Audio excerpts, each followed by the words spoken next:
తమలపాకు తులసి రసం. వినడానికి ఎంత బాగుందో, చాలా ఫ్లేవర్స్ అక్కడే కనిపించేస్తున్నాయి. చాలా డిఫరెంట్ రెసిపీ. ఆ ఇంగ్రీడియంట్స్ కూడా మనం ఆ కాంబినేషన్ కూడా చాలా వైజ్ గా ప్లాన్ చేసుకున్నట్టే, బికాస్ చాలా ఆ ఘాటు అనేది కూడా మనకి బాగా తెలుస్తుంది. డెఫినెట్లీ చాలా టేస్టీగా. సీజనల్ గా ఇప్పుడు తులసి ఇవి తీసుకోవడం ఎంత ఇంపార్టెంట్ అయిపోయింది. మన బాడీలో ఇమ్యూనిటీ ఎంత బిల్డప్ చేసుకోగలిగితే మనం అంత జాగ్రత్తగా. తమలపాకు నుంచి మనకి ఐరన్ సోర్సెస్ కూడా బాగా అందుతాయి అన్నమాట. తమలపాకు ఎప్పుడు కూడా హెల్దీ అని నేను చెప్తూ ఉంటాను. నేను చాలా రైస్ రెసిపీస్ లో మనం ఇంక్లూడ్ చేసుకున్నాం, కానీ సింపుల్ గా రెగ్యులర్ గా చేసుకునేటట్టు రసం అయితే ఇంకా బాగుంటుంది. స్టార్ట్ చేద్దాం, తీసుకోసాయండి. ఓకే, సో ఇవి మన ఇంగ్రీడియంట్స్. తమలపాకు తమలపాకు ఎప్పుడు దేవుడి దగ్గర పూజల్లో వాడినప్పుడు ఏదన్నా తినడమే తప్ప అసలు ఇలా సెపరేట్ గా తెచ్చుకుని వండుకోవడం నాకు తెలిసి చాలా మంది చెయ్యరు. బట్ ఇందాక గౌరీ కూడా చెప్పినట్టు చాలా చాలా ఇంపార్టెంట్ మనకి న్యూట్రిషన్ కూడా. అంటే స్ట్రాంగ్ ఫ్లేవర్ ఉన్నవి ఇలాంటి రెసిపీస్ కి ఏవైతే మనకి కొంచెం స్ట్రాంగ్ గా మనం తీసుకుంటామో, కొంచెం ఆ ఘాటు కావాల్సి ఉంటుంది, అలాంటి రెసిపీస్ లో ప్రిఫర్ చేసామంటే కాంబినేషన్ బాగా సూట్ అవుతుంది. అంతే కదా. ఇప్పుడు ప్లెయిన్ రైస్ తో పాటు మనం తమలపాకు వేసుకుంటే ఆ స్ట్రాంగ్ ఫ్లేవర్ బాగా తెలిసిపోతుంది. దాని వల్ల మనం మరిగిస్తాము, ఆ ఫ్లేవర్ అంతా కూడా వచ్చేస్తుంది. అండ్ ఎస్, బేసిల్ కూడా తెచ్చుకున్నాము. సో బేసిల్ ఆర్ ఇంట్లో తులసి ఆకులు కూడా మనం డైరెక్ట్ గా వాడుకోవచ్చు, అదేం ప్రాబ్లం లేదు. ఓకే, అయితే ఇప్పుడు నెయ్యితో మనం స్టార్ట్ చేస్తాం అన్నమాట. ఎందుకంటే కొంచెం కమ్మదనం ఇస్తుంది అండ్ డైజెషన్ వైస్ కూడా మంచిది. బికాస్ కొంచెం ఘాటు అనేది మనకి బాగా తెలుస్తుంది రెసిపీలో, అందుకని కొంచెం జాగ్రత్తగా మనం నెయ్యితో స్టార్ట్ చేస్తున్నాం. చాలా కొంచెం చిన్న స్పూన్ ఇచ్చినప్పుడు మెచ్చుకోవాలి నువ్వు. ఓయా, చాలా చిన్న స్పూన్ అండ్ పర్ఫెక్ట్ ఫార్ నెయ్యి. ఓకే, కరుగుతూ ఉంది. కరగాలి, కొంచెం సేపు కరగాలి, అది బాగా కరగాలి.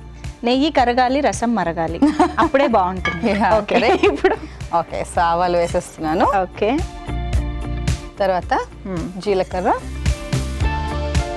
వాము కూడా వేసుకుంటున్నాం. ఇవన్నీ ఉన్నాయి కాబట్టి అన్ని కూడా కొంచెం కొంచెంగానే మనం వేసుకోవాలి. అమ్మో, వాము ఎక్కువ వేసుకుంటే మొత్తం టేస్ట్ మారిపోతుంది. అవును.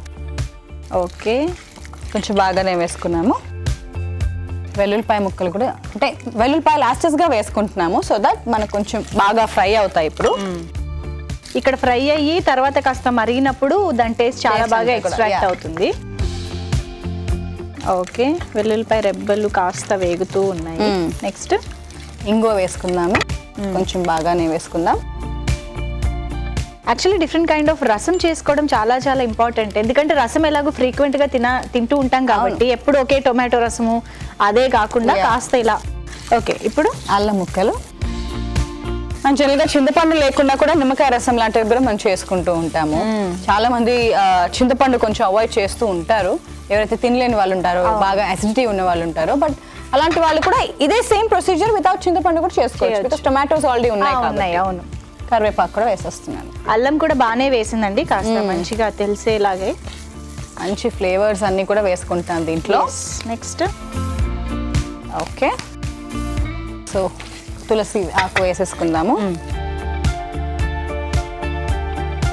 అయితే ఒకటి, బేసిల్ తులసి మనకి ఇంచుమించుగా చిన్న డిఫరెన్స్ తో న్యూట్రిషన్ అంతా ఉన్నప్పటికీ టేస్ట్ లో మాత్రం కాస్త డిఫరెన్స్ తెలుస్తుంది. కాబట్టి బేసిల్ వేస్తే ఒక రకమైన టేస్ట్ రావచ్చు, తులసి వేస్తే అది వేరే రావచ్చు, కానీ ఏదైనా కూడా బాగుంటుంది అన్నది మాత్రం అర్థమైపోతుంది. ఓకే, సో బేసిల్ తర్వాత టొమాటోస్ వేసేస్తున్నాను. సో మెయిన్ గా ఇవి మనకి బాగా కుక్ అవ్వాలి. దీంతో పాటు తమలపాకు కూడా నేను కట్ చేసి వేసేస్తున్నాను, చిన్న చిన్నగా తుంపి వేసేస్తుంటే. కాకపోతే తమలపాకు ఎలాగో చాలా ఘాటు ఉంటుంది, ఈవెన్ బేసిల్ అయినా ఫ్లేవర్ చాలా ఎక్కువ ఉంటుంది కాబట్టి మరీ ఆకుకూరలు వేసుకున్నట్టు మనం వీటిని వేసుకోలేము. ఓకే, సో ఇప్పుడు కావాల్సిన కొన్ని ఫ్లేవర్స్ వేసేసుకుందాము. ముందుగా ఉప్పు వేసేసుకున్నాను, మొత్తం రసంకి సరిపడా ఉప్పు. తర్వాత పసుపు, మిరియాల పొడి కూడా వేసుకుంటున్నాము కొంచెం బాగానే. అండ్ రసం పౌడర్.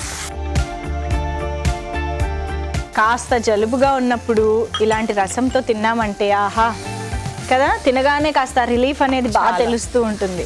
అండ్ ఇప్పుడు మనం చేస్తున్న రసం కనుక తీసుకుంటే, ఒకవేళ బాగాలేని టైం జనరల్గా మనం రసం అనుకుంటూ ఉంటాం కానీ జస్ట్ చింతపండు నీళ్ళు మాత్రమే చాలా మంది అలా పెట్టేస్తూ ఉంటారు.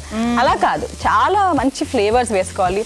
వెల్లుల్లిపాయలు మేజర్ గా అయితే నేను ప్రిఫర్ చేస్తాను ఎక్కువగా, బికాజ్ అది చాలా అవసరం. బికాజ్ సెపరేట్ గా వెల్లుల్లిని మరిగించి ఏదో ఔషధంలా తీసుకోండి అంటే అది కష్టంగా ఉంటుంది కాబట్టి ఇలాంటి ఫ్లేవర్స్ మధ్యలో దాన్ని కూడా ఒక మంచి ఇంగ్రీడియంట్ గా భావించి తీసుకుంటే బెటర్. చింతపండు గుజ్జు రెడీ చేస్తుంది. ఓకే, చింతపండు గుజ్జు కూడా వేసేస్తాను. ఒకసారి మనం ఫ్రై చేసేసుకున్నామంటే అవును తర్వాత నీళ్ళదనం పోతుంది, అప్పుడు నీళ్ళు వేసుకోవచ్చు.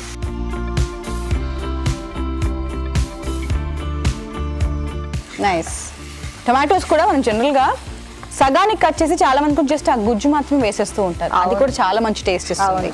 చాలా మంది ఇలా చింతపండు, టొమాటో, పచ్చిమిరపకాయలు, వెల్లుల్లి కూడా గ్రైండ్ చేసి రసంలో వేస్తారు, పేస్ట్ లా చేసి. ఎందుకంటే చాలా మంది అలా ఏమైనా కనిపిస్తే చెత్త తీసేస్తారు అండ్ తినరు టొమాటోస్ ఎస్పెషల్ మిగిలిపోతాయి. బట్ ఈవెన్ రసం కి టేస్ట్ కూడా గ్రైండ్ చేసి వేసినప్పుడు కొంచెం బాగా కలుస్తుంది కాబట్టి బాగుంటుంది అలా వేసిన. సరే, కొంచెం వేగింది కదా మనకి. ఎస్, వాటర్ వేసుకోవచ్చు. థిక్గానే చేసుకుందాం మనం. పర్ఫెక్ట్. ఎంత గ్రైండ్ చేసినా మనం కొంచెం ఇలా కొంచెం మ్యాష్ చేసి ప్యూరీలా చేసేసి చేసుకుంటేనే ఇంకా టేస్ట్ వైజ్ బాగుంటుంది. ఈవెన్ చూడడానికి కూడా మనకు అదే బాగుంటుంది యాక్చువల్లీ. అవును. ఓకే అండి, సో చూసారు కదా, చక్కగా ఇంగ్రీడియంట్స్ అన్నీ వేసేసుకున్నాం, రసంకి సరిపడా నీళ్లు వేసేసుకున్నాం. జస్ట్ అదంతా కూడా బాగా మరిగితే రసం రెడీ అయిపోయినట్టే. మరగడానికి టైం పడుతుంది. చక్కగా వేడి రసం తింటే ఎంత హాయిగా అనిపిస్తుందో కదా. అందులోనూ కొన్ని రకాల ఇంగ్రీడియంట్స్ రసంకి ఇంకా టేస్ట్ పెంచుతూ ఉంటాయి. ఇవాళ అలాంటి వాటిల్లో మనం తమలపాకు, తులసి ఆకులు ఇవన్నీ కూడా వాడుతున్నాం. ఈవెన్ వెల్లుల్లి, అల్లం కూడా ముక్కల్లా వేసుకుని మరిగించడం వల్ల కూడా చాలా టేస్ట్ ఎన్హాన్స్ అవుతుంది. సో ఓవరాల్గా చాలా హెల్దీ అండ్ టేస్టీ రసం అని చెప్పాలి. ఓకే, చూస్తున్నారు కదా అలా చక్కగా మరుగుతూ ఉంది. ఇంకా నేను స్టవ్ ఆఫ్ చేసేసి. ఎస్, సో ఫ్లేవర్స్ అన్నీ కూడా చాలా పర్ఫెక్ట్గా కూడా వచ్చేసి ఉంటాయి. ఇంతసేపు చక్కగా మరిగించుకున్నాము. మరీ నీళ్ళుగా కూడా కాకుండా కాస్త థిక్గా ఉంది. అది మనం చింతపండు రసం ఎంత వేసుకుంటున్నాం ఏంటి దాన్ని బట్టి కూడా మనం అవును కరెక్ట్గా వేసుకోవాలి.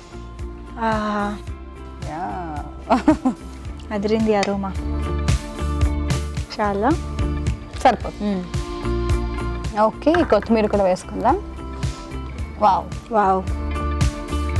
ఓకే అండి, యాక్చువల్లీ అరోమాతోనే నోరు ఊరుతుంది తెలుసా, అంత బాగా వస్తుంది. మరి మేము టేస్ట్ చూస్తాం. దానికంటే ముందు దీని తయారీ విధానం, కావాల్సిన ఇంగ్రీడియంట్స్ ఇంకొకసారి చూసేయండి. తమలపాకు తులసి రసంకి కావాల్సిన పదార్థాలు: బేసిల్ ఆకులు 4, తమలపాకు 2, వెల్లుల్లి రెబ్బలు 4, వాము 1/2 టీ స్పూన్, మిరియాల పొడి 1/2 టీ స్పూన్, జీలకర్ర 1 టీ స్పూన్, చింతపండు 1 కప్పు, టొమాటో 1, కరివేపాకు 1 రెమ్మ, అల్లం ముక్కలు 1 టీ స్పూన్, ఇంగువ చిటికెడు, ఉప్పు తగినంత, పసుపు తగినంత, రసం పొడి 1 టీ స్పూన్, కొత్తిమీర కొద్దిగా, నెయ్యి 1 టేబుల్ స్పూన్, ఆవాలు 1 టీ స్పూన్, ఎండుమిరపకాయలు 4. తమలపాకు తులసి రసం తయారు చేసుకునే విధానం: ముందుగా పాన్ లో నెయ్యి వేసుకుని ఆవాలు, జీలకర్ర, వాము, ఎండుమిరపకాయలు, వెల్లుల్లి రెబ్బలు, ఇంగువ, అల్లం ముక్కలు, కరివేపాకు వేసి కాస్త వేయించుకున్నాక బేసిల్, టొమాటో ముక్కలు, తమలపాకులు, తగినంత ఉప్పు, పసుపు, రసం పొడి వేసి కాస్త వేయించుకున్నాక చింతపండు గుజ్జు వేసి సరిపడా నీళ్లు పోసుకుని బాగా మరిగించుకుని సర్వింగ్ బౌల్లోకి తీసుకున్నాక కొత్తిమీరతో గార్నిష్ చేసి సర్వ్ చేసుకుంటే తమలపాకు తులసి రసం రెడీ.